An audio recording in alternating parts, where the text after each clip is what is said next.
Singapore లో జరిగిన ఒక ఫైర్ యాక్సిడెంట్ లో AP deputy CM Pawan Kalyan, Anna లెజ్నోవాల చిన్న కుమారుడు mark Shankar Pavanovich గాయపడ్డాడు.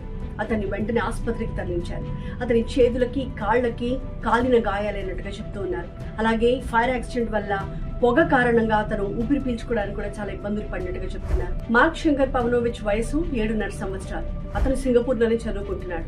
River valley shop house స్కూల్లో సడన్ గా ఇవాళ ఉదయం 9:45 ప్రాంతంలో అగ్ని ప్రమాదం జరిగింది. అయితే సమాచారం అందుకున్న ఫైర్ సిబ్బంది ఇమీడియట్ గా అక్కడికి వెళ్లారు. అక్కడ రెస్క్యూ ఆపరేషన్ చేపట్టారు.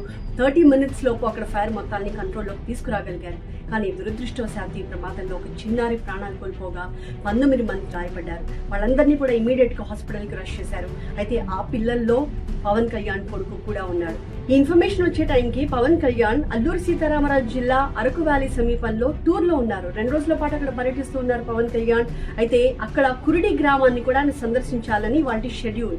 కానీ ఎప్పుడైతే ఇన్ఫర్మేషన్ వచ్చిందో ఇమీడియట్ గా అక్కడ అధికారులు, సిబ్బంది వాళ్ళంతా కూడా పవన్ కళ్యాణ్ ని టూర్ క్యాన్సిల్ చేసుకుని ఇమీడియట్ గా సింగపూర్ కి వెళ్ళిపోండి అని చెప్పారు.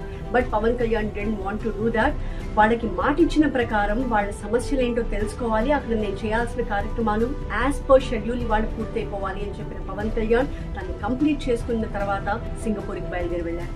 ప్రస్తుతం పవన్ కళ్యాణ్ కుమారుడు హాస్పిటల్లో చికిత్స పొందుతున్నాడు.